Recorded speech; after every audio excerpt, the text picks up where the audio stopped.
Dosen itu bukan cuma pengajar, mereka adalah pembimbing, inspirator, dan pendorong mimpi mahasiswa jadi nyata. Perkenalkan, saya Pramono Jati MKes, dosen dari program studi D4 Teknologi Laboratorium Medis. Perkenalkan, nama saya Pramono Jati MKes dari program studi D4 Teknologi Laboratorium Medis dengan mengampu mata kuliah kimia klinik dan hematologi, di mana pada kesempatan ini kami akan menyampaikan mata kuliah dari hematologi, yaitu tentang hitung jenis leukosit. Mata kuliah ini disampaikan pada semester 2 dengan bobot 2 SKS dan pertemuan sebanyak 16 kali pertemuan dengan 14 kali tatap muka dan 1 kali untuk UAS dan 1 kali untuk UTS. 1 SKS itu terdiri dari tatap muka 50 menit, kemudian penugasan 60 menit, dan juga kegiatan mandiri 60 menit. Mata kuliah hematologi ini merupakan mata kuliah hematologi rutin dengan mempunyai prasyarat yaitu plebotomi, plebotomi atau pengambilan darah. Mata kuliah hematologi ini itu menggunakan metode Student Learning Center, di mana itu untuk mengaktifkan mahasiswa supaya penuh dalam pembelajarannya bisa aktif. Penilaian itu terdiri dari komponen kehadiran 5%, kegiatan keaktifan mahasiswa itu 10%, dan kemudian penugasan 25%, sedangkan UAS 30% dan UTS 30%. Transparansi pada penilaian itu kami sampaikan pada awal perkuliahan dan juga pada kontrak perkuliahan. Hasil ujian, setiap hasil ujian kami sampaikan kepada mahasiswa sebagai umpan balik bagi dosen. Media pembelajaran menggunakan media PowerPoint dan juga menggunakan LCD yang ada dalam ruang kelas, dan kemudian juga didukung dengan menggunakan Google Drive, di mana di situ sebagai alat komunikasi kami dengan mahasiswa, dan terdapat juga materi kuliah, laporan, hasil, nilai, dan juga untuk penugasan-penugasan yang lain. Pembelajaran diberikan secara offline di dalam kelas.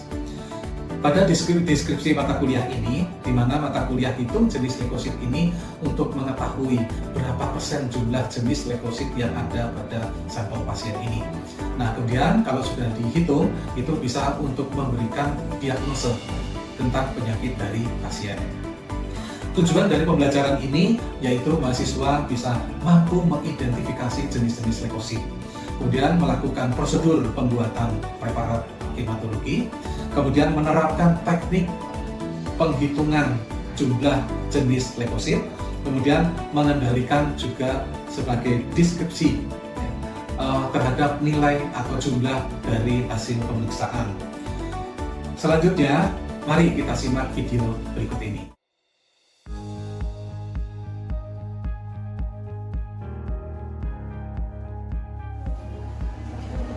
Halo, selamat pagi teman-teman. Oke, kita hari ini untuk belajar teori tentang hematologi ya.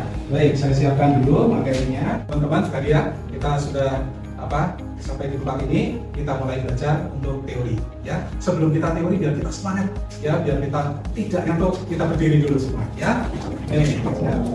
Ya, kita adakan explaining ya, supaya badan kita seger ya, dan menerima kuliah juga menyenangkan ya. Oke, saya abadi dari sini ya, yaitu 1, 2, 3. Dikepak-kepakkan sayapmu, terus digoyang-goyangkan badanmu, agar kita sehat dan kuat untuk acara selanjutnya. Goyang kiri, goyang kanan, putar ke kiri, putar ke kanan. Gimana? Sudah segar? Silakan duduk kembali. Ya. Nah, teman-teman, hari ini kita mulai belajar ya tentang hematologi, yaitu bagian tentang hitung jumlah leukosit ya. Hitung jumlah leukosit. Nah, kemarin kita sudah belajar ya untuk menghitung jumlah leukosit, tapi kalau sekarang kita jenis leukosit. Kemarin jumlahnya ya, jumlahnya belum. Jumlah leukosit sekarang berapa? Kemudian yang sekarang kita belajar dari jenis-jenis leukositnya ini, ya, jenis-jenis leukositnya. Oke. Nah, pertemuan ini pertemuan yang ke-12 ya. Jadi teman-teman, pertemuan yang ke-12. Kemudian nanti kita lanjutkan pertemuan berikutnya nanti minggu depan dengan materi yang berbeda. Kemudian juga nanti setelah teori ini, kemudian seperti biasa besoknya kita adakan pretest ya. Pretest sederhana aja untuk melihat kemarin kita sudah belajar sungguh-sungguh atau tidak, atau jumlah pemahaman dari teman-teman sampai berapa gitu ya. Nah itu ya, ada yang tidak masuk hari ini ya, sepintas saja ini ya, nampaknya masuk semua, sudah hafal betul ya. Nanti jangan lupa nanti ada absen ya, absensi untuk kehadiran dari teman-teman semua pada pertemuan yang ke-12 ini ya. Baik, kemudian akan kita siapkan dulu materi perkuliahan pada pagi hari ini ya. Kita lanjutkan kemudian. Nah, materi nanti ini akan kita sampaikan ya teman-teman, hitung jenis daripada jenis leukosit. Jenis leukosit ada berapa? 6. Apa saja?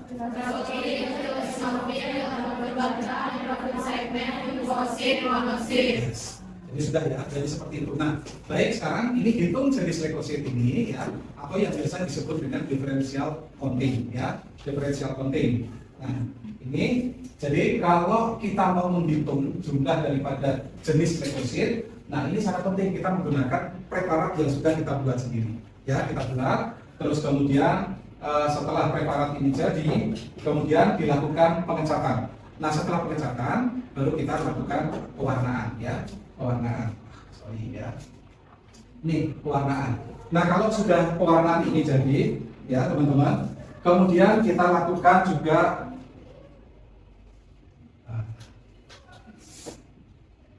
ya, kemudian persiapan ya, kita persiapan dulu. Sebelum kita lakukan ini, kita mengambil darah dulu ya, seperti biasa, mengambil darah, kemudian kita siapkan dulu alat-alatnya seperti apa ya, alat-alatnya, kemudian kita buat alat-alatnya ya, alat-alatnya yaitu bahan dan alat ini ya. Yang jelas adalah sampel darah, kita harus mengambil darah dulu ya. Jadi nanti teman-teman mengambil darah seperti biasa, kemudian dimasukkan dalam tabung EDTA ya, supaya tidak beku ya. Nah kalau sudah tidak beku, kemudian nanti kita siapkan juga objek. Nah objek gelasnya ini juga harus objek gelas yang bebas lemak ya, supaya nanti kalau dibuat halusan tidak terjadi atau tidak tidak ada lubang-lubangnya ya itu. Nah ini teman-teman kita lanjutkan. Kemudian setelah itu kita siapkan spreader ya, spreader. Nah spreadernya ini ya, diperhatikan, spreader itu kaca untuk membuat satu hapusan, namanya spreader ya. Dan kemudian berikutnya adalah pewarna. Silakan nanti menggunakan pewarna bright atau pewarna insar, boleh ya, pilih salah satu. Nah cuma kalau ada beberapa hal, ini di sini ada menggunakan buffer ya, biasa kalau bright itu ya ini, atau kombinasi juga bright insar juga bisa ya, dicampur. Kemudian ada mikroskop binokular untuk mengamatinya ya, jadi itu. Nah kemudian teknik pembuatan hapusan darah ya, seperti yang pembuatan hapusan darah. Jadi teman-teman siapkan objek gelasnya dulu ya. Kalau sudah dapat objek gelas, kemudian ambil satu tetes kecil ya pada ujung objek gelas ya, pada ujung objek gelas. Kemudian dari ujung objek gelas ini digeser ya, di split gitu ya, sampai didapatkan hapusan darah yang tipis ya. Nah, kalau sudah spreader didorong ya, dapatkan suatu gambaran yang tipis ya. Ciri hapusan yang baik itu panjangnya 2/3 dari objek gelasnya ya, 2/3 atau sampai 3/4 dari panjang objek ya. Kemudian tidak terlalu tebal dan juga tidak terlalu tipis ya. Cirinya kalau tebal itu nanti kalau dicat itu blok jadi hitam ya, tapi kalau tipis nanti kelihatan hanya transparan. Nah, ini tidak baik ya. Kemudian memiliki area kepala, jadi nanti bentuknya dari tebal ke tipis ya, jadi berbentuk kepala atau peluru gitu ya. Nah kemudian tepinya halus ya, tidak bergerigi pada ujungnya ya, runcing-runcing bergerigi ini, terus tidak mencapai tepi kaca objek kebablasan ya, panjang. Kemudian setelah itu dikeringkan ya, setelah kering kemudian dilakukan pengecatan. Nah jadi secara gambarannya ya, ini nampak seperti pada layar ini ya. Jadi teman-teman bisa lihat ya, dari layar ini. Jadi satu tetes, saya ulangi ya, satu tetes darah di sini, kemudian dengan spreader di sini didorong maju ke depan pelan-pelan sini. Ya, pelan-pelan ya, ini sini didorong. Nah, sebelum didorong ini ditarik dulu mundur supaya apa? Darahnya ini menyebar kepada tepi-tepi yang ada di sini. Ya, tepi-tepinya. Dan didorong sampai pada ini ya, ini sampai habis. Jelas? Ya, ini. Nah, itu caranya. Kemudian sedia nafas yang baik ini tampaknya seperti ini. Ya teman-teman ya, nampak seperti ini. Ini kelihatan sekali. Ya, ini semakin ke sini, ya ke tepi sini ini akan semakin tipis. Nah, berbentuk seperti lidah kucing atau peluru. Ya peluru ya, bukan kucing ya, peluru ya. Bulat itu ya. Sedia tidak melebar ke tepi. Jadi kadang-kadang jangan sampai melebar keluar ya ke tepi. Ya lebih dari objek gelasnya ini. Kira-kira sepertiga atau mungkin 2/3 dari panjang kaca objek. Jadi kalau ini seperti 2/3-nya ya seperti ini ya. Ya. Kemudian pinggiran sediaan ini rata, tepinya ini rata. Ya. Tidak bergerigi dan tidak berbelok-belok atau bergelombang. Ya, hati-hati jangan kadang-kadang ada yang belok gitu ya. Mungkin kesenggol temennya atau bagaimana ya, itu. Nah, ini salah satu contoh teman-teman ya. Kalau ini spreader bergerigi ya, pecah dan kasar. Ini ya. Jadi kita jangan sampai yang punya pakai begini, ini nggak baik. Kemudian yang B ini juga ragu-ragu atau kadang-kadang berhenti. Ya, gerakannya berhenti gitu. Nah, ini jadinya akan bergelombang seperti ini. Ya, kemudian yang C ini tetesan darah tidak menyebar ke seluruh ya kaca objeknya. Ini, jadi sebelum dia nyebar ke pinggir-pinggirnya, kemudian sudah digeser. Nah, geser ya, didorong. Kemudian yang D, ini tetesan darah terlalu sedikit. Ya, terlalu sedikit sekali. Darahnya sedikit sekali. Sehingga pada saat dia menghapus ke sini hanya sedikit dari hapusannya. Ya, ini juga membuat kadang-kadang kalau kita mau menghitung leukosit, ini akan jumlah leukositnya kecil sedikit. Terus kemudian yang E, ini tetesan darah tidak menyebar ke seluruh. Nah, ini cuma hanya sedikit gini, tidak bisa menyebar ya, sampai seperti ini. Ya, tapi kalau ini kelihatan yang pada F ini, ya, ini objek gelasnya kotor. Nah, seperti tadi saya bilang, objek gelasnya harus bebas lemak. Ya, bebas lemak. Sehingga pada waktu dibuat hapusan tidak berlubang seperti ini, ya, tidak berlubang seperti ini.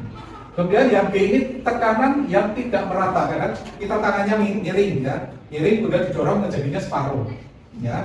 Terus yang terakhir yang H ini kadang-kadang ini karena adanya penundaan terlalu lama, ya, terlalu lama. Kadang ada yang kering di bagian tengah, sehingga waktu dihapus ada bekas, ya, bekas yang tidak ada eritrositnya atau tidak ada darahnya, ya, ini.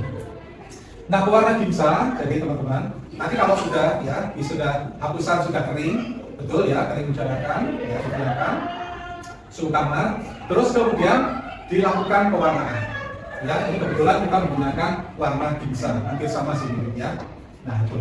Terus kemudian dilakukan pertama, ya, sudah diletakkan pada rak, ya, pada raknya. Kemudian dilakukan fiksasi. Nah, fiksasinya menggunakan apa? Ya, itu dengan meneteskan larutan metanol absolut. Metanol absolut, ya. Hati-hati. Kalau metanol yang teknis, hati-hati jangan dipakai. Karena apa? Mungkin ada airnya. Ya, absolut itu murni, ya, metanol. Jadi tinggi, ya. Terus kemudian yang kedua, tunggu sampai larutan metanol ini menguap. Ya, biarkan menguap dulu. Nah, kalau sudah, kemudian tetesi sediaan tadi dengan larutan gimsa. Ya, jadi kalau sudah menguap, ya, sudah bersih, kering gitu, kemudian kita teteskan dari larutan gimsa. Nah, hati-hati, kalau kita menggunakan gimsa yang diencerkan, itu harus menggunakan buffer, ya, larutan penyangga. pH-nya harus dicek, yaitu 6,4. Ya, dicek pakai pH meter. Ya, kalau kita mau membuat perbandingannya 1:9.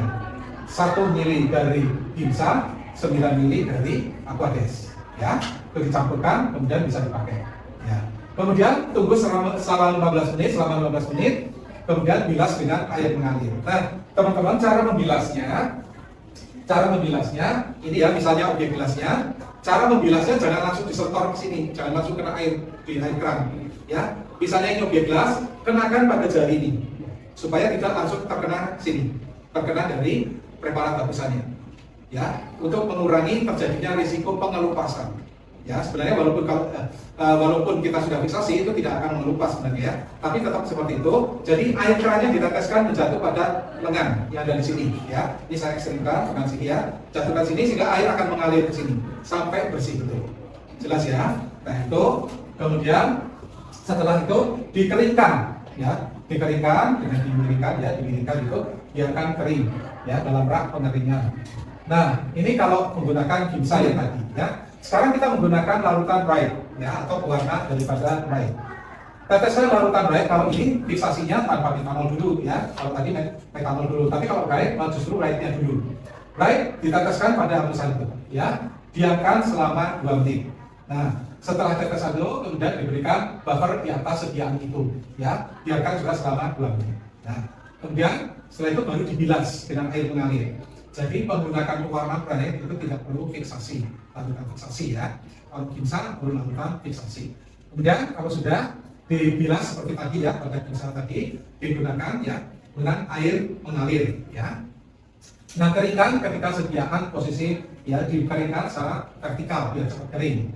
Nah ini kemudian kalau kita sudah kering ya, sekarang kita mulai untuk menghitung daripada jenis leukositnya, kita hitung ya. Nah menghitung leukosit letakkan pada sediaan hapusan ya pada mikroskop, lalu lihat kualitas preparatnya dari 40 dulu ya, silakan dari 40 atau 400 dilihat sepintas ya letak pandangnya, dilihat, dicari sel-sel yang terpisah satu-satu, jangan yang ruluk atau bergandeng-gandeng ya, dicari di sebagian paling tepi. Nah ini perhatikan ada pada zona ya, zonanya di sini. Kalau perhatikan di sini, ini zona pada kepala ya, pada tetesan tadi. Nah di sini kemudian ini pada bagian badannya, kemudian pada bagian monolayarnya dan pada bagian ekornya. Nah teman-teman ini bisa melihat di daerah sini, nih ya, daerah sekitar zona morfologi daerah zona yang keempat, nih ya. Kalau dirasa ya, coba perhatikan ya, kalau dirasa di sini itu sel-selnya masih gandeng-gandeng, geser lagi ke sebelah kanan, paham ya? Jadi supaya kita bisa melihat morfologi daripada leukosit itu seperti apa, dan juga sambil kita melihat morfologi dari eritrositnya. Nah eritrositnya kita lihat di sini nanti juga ya. Nah di sini di bagian bawah ini yang bagian yang tidak boleh dilihat atau tidak boleh dibaca. Lihat eritrositnya ya, sel-sel darahnya di sini ini akan menggerombol atau meruloks atau gandeng ya. Kemudian ya, kalau pada bagian ini sel-selnya terpisah satu-satu. Nah ini yang kita lihat nanti. Kalau misalnya seperti ini mengelompok seperti ini jangan dilihat. Kenapa begitu? Karena sel-selnya terpisah-pisah, sehingga leukositnya juga akan susah kita temukan. Ya, ini. Kemudian, nah ini cara mengamatinya ya, itu secara siksa. Ya, mulai dari tepi naik ke atas ya, terus geser sedikit ke kanan. Ya silakan, pokoknya digeser. Kalau badan ke kanan di kanan, kalau yang ke kiri ya ke kiri, tidak apa-apa. Kemudian setelah ini digeser turun ke bawah, ya. Geser lagi ke kanan, terus begitu siksa, ya, sampai didapatkan jumlah selnya itu 100, ya. Nah kita menggunakan bisa koloni, ya, bisa menggunakan apa yang ceklik-ceklikan. Ya, kita menggunakan ya, jadi kita bisa menggunakan alat diferensial counting ya, bisa ditekan ceklek gitu ya, atau kita membuat sendiri tabel ya, misalnya dari monosit, limfosit ya, basofil ya, limfosit, monosit dan sebagainya, kemudian dibuat tabel. Nah nanti kalau ketemu dikasih satu-satu bagiannya ya, ditulis sampai didapatkan jumlah totalnya itu 100. Nah bagian kanannya nanti sudah ada, kalau kita menggunakan differential count ya, itu sudah ada angkanya di situ, persentasenya ada di atas ya. Itu nanti itu dilihat ada, kita punya, kita pakai itu. Ada yang manual kita tekan seperti mesin ketik itu, ada juga yang secara elektrik ya, jadi tinggal kita menekan jenis selnya saja ya. Nah ini yang disebut tadi ya, differential counting. Ini kita punya ya, jadi teman-teman nanti tinggal pakai ini saja ya, cuma jarinya mungkin pegang gini ya, Ya, harus biasakan. Jadi kalau begitu melihat mikroskop, ya ini main, ya jarinya main. Jadi kalau begitu ketemu eosinofil ya ceklek eosinofil, basofil ya basofil, limfosit ya limfosit ya. Jadi gitu. Itu akan lebih mempermudah kita untuk supaya mendapatkan hasil. Nah, bagian tepi di sini nanti sudah ada jumlahnya 100 ya jumlah. Kalau sudah 100 dia akan berbunyi dan itu task of berhenti. Ya, kemudian angka-angkanya nanti akan ada di sini. Ini kalau kita menggunakan yang manual seperti ini. Ya, misalnya di sini basofil, misalnya ditemukan 1, ya sudah berarti 1%. Ya, begitu seterusnya, gampang ini ya.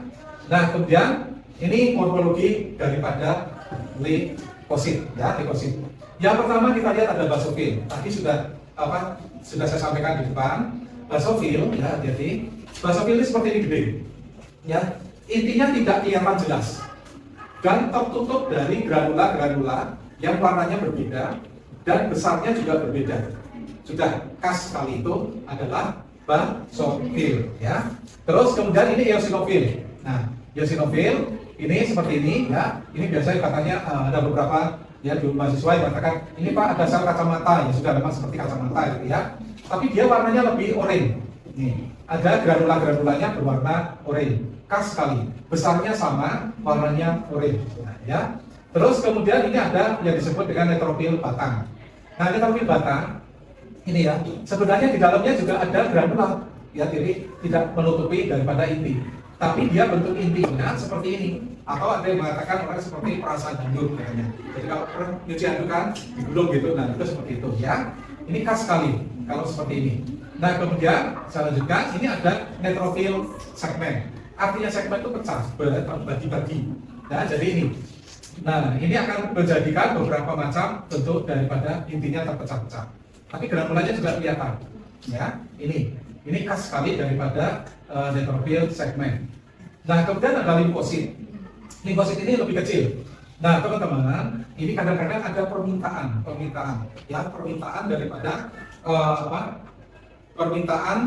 pemeriksaan ya limfosit warna biru ya limfosit warna biru. Nah, perhatikan di sana artinya gini, kalau limfosit warna biru itu sitoplasmanya itu akan berwarna biru ya, itu menandakan apakah ada infeksi ya atau tidak, biasanya infeksi virus. Nah, kalau ada infeksi virus itu nanti kita kejar virus apa yang menginfeksi dari pasien tersebut ya. Jadi teman-teman perhatikan di sini ya.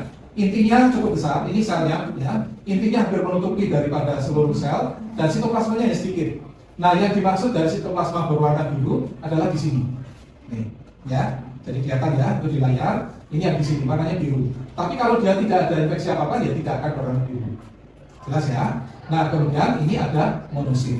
Monosit ini kadang-kadang bentuknya intinya itu tidak karuan. Itu kalau sudah keluar. Tapi kadang-kadang juga bentuknya seperti ginjal. Ya, yang penting kalau intinya adalah bukan, itu adalah monosit. Ya, ini lebih besar daripada limfosit. Jelas ya? Nah, ini sangat penting. Dan kemudian juga kadang intinya, bukan intinya selnya, juga kadang ada perubahan sedikit dari bentuknya. Ya. Nah, ini sumber-sumber kesalahan, teman-teman sudah perhatikan.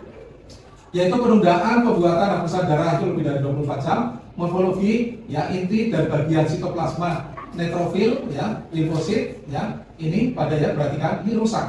Nih, ini rusak semua. Ya, ini akan rusak semua kalau lebih dari 24 jam ya. Terus kemudian penggunaan metanol. Nah, tadi saya sudah sampaikan. Metanol itu yang absolut, yang benar-benar metanol itu murni ya.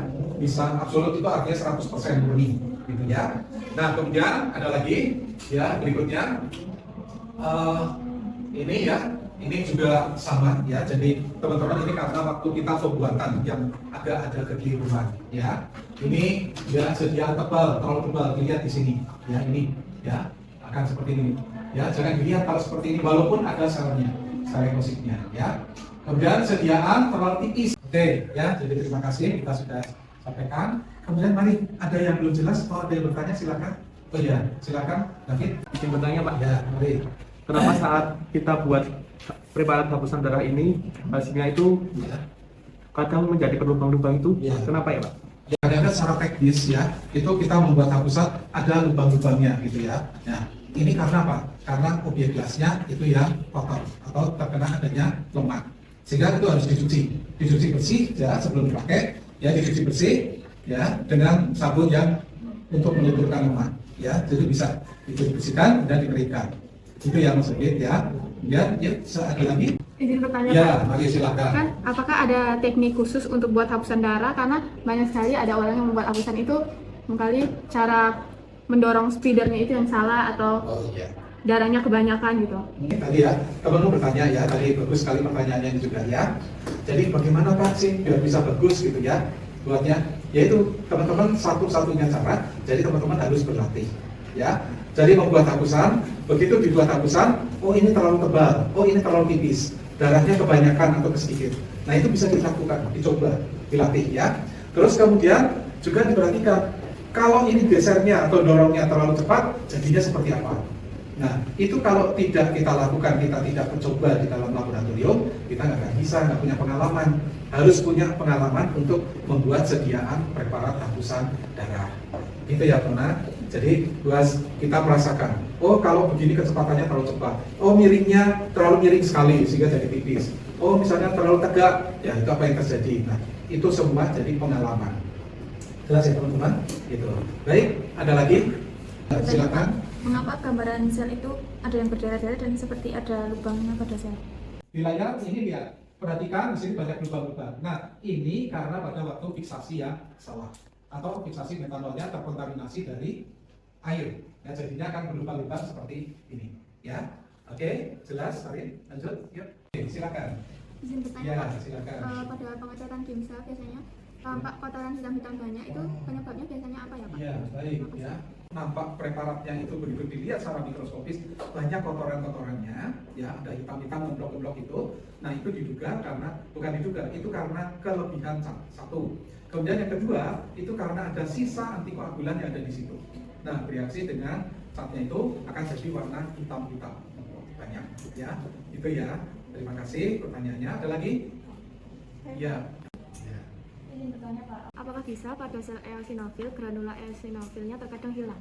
Mohon Ya. penjelasannya. Ya, dari kalau eosinofil ya, eosinofilnya ini apakah dia bisa hilang? Ini ya, ini bisa hilang ya, bisa hilang itu karena kondisi dari pasien itu sendiri. Ya, biasanya ini akan hilang, tinggal intinya saja pada eosinofil. Ya, granulanya hilang keluar, itu bisa terjadi kalau misalnya pada orang penderita yang alergi berat itu dia akan keluar. Ini menjadikan yang disebut dengan histamin. Nah nanti tidak akan diberikan antihistamin, orang itu akan kembali sehat ya, tidak terjadi alergi lagi ya. Oke gitu, tapi tidak masalah begitu lihat ada terjadi itu tetap dia bilang ditulis tetap eosinofil. Oke. Nah, dapatkan penjelasan ya, sudah dapat penjelasan. Nah, saat ini coba dong kita supaya kita ada interaktif yang baik ya, dan antara teman-teman pemahaman sampai di mana juga. Nah, nanti kita bagi dengan kelompok ya, kelompok untuk berdiskusi sebentar ya, small discussion. Nah, silakan buat kelompok ya, jadi 5 kelompok berarti satu kelompok ada 5 karena jumlahnya 25. Oke? Yuk, silakan kelompok 1 ada di sini. Kelompok 2, kelompok 3, kelompok 4, dan kelompok 5 ada di belakang. Teman sudah siap ya, kita diskusikan. Nah, temanya ya, tema utamanya yaitu apa sih gunanya untuk menghitung jenis daripada leukosit ya, apa sih gitu ya. Nah, tolong didiskusikan dari sekarang, silakan untuk mulai ya.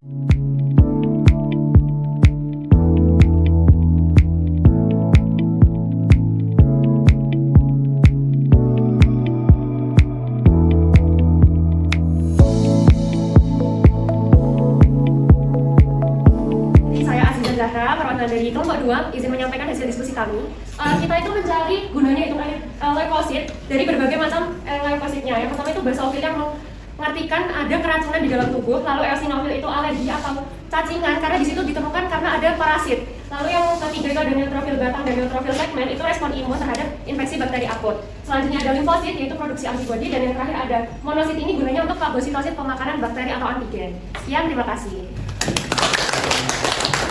Baik, lanjut kelompok 3.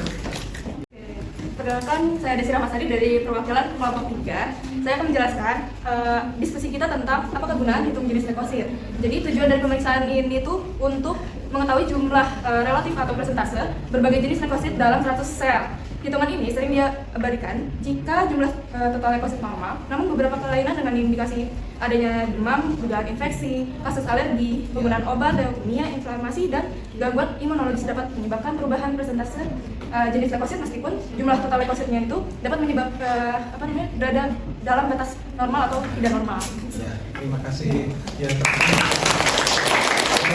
Jadi tadi kami telah berdiskusi tentang tujuan hitung jenis leukosit, yaitu untuk mendeteksi berbagai kondisi kesehatan. Nah, ada beberapa kondisi kesehatan yang bisa dideteksi seperti adanya infeksi. Biasanya infeksi itu kan mungkin dari bakteri, virus, jamur, atau parasit. Kemudian untuk mendeteksi apakah ada peradangan seperti yang terkait dengan peradangan akut. Kemudian kan nanti kita bisa cari pengobatannya seperti apa.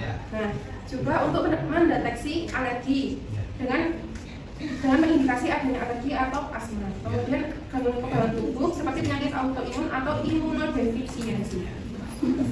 Saya Ayu Dianasari dari perwakilan kelompok 4. Saya ingin menyampaikan hasil diskusi kelompok kami, yaitu tentang apa gunanya pemeriksaan hitung jenis leukosit.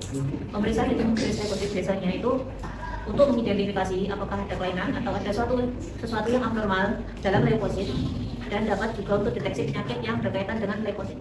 Sekian diskusi kelompok kami. Terima kasih. Dari kami kelompok 5, kami akan menjawab tentang apa gunanya hitung jenis leukosit. Sebelum itu kan kita mempelajari jenis-jenis leukosit yang terdiri dari 6 jenis.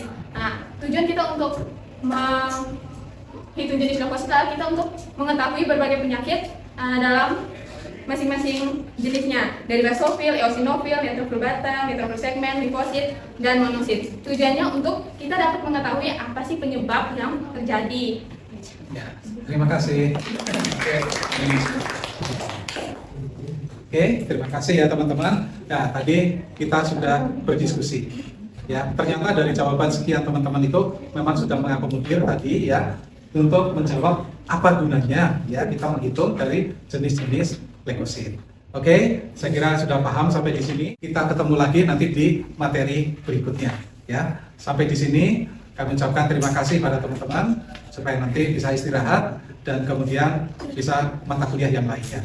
Sampai di sini terima kasih, selamat siang dan hati-hati kalau pulang ke jalan ya. Terima kasih ya. Sekian pembelajaran hematologi ini dari program studi D4 Teknologi Laboratorium Medis. Akhir kata kami ucapkan terima kasih.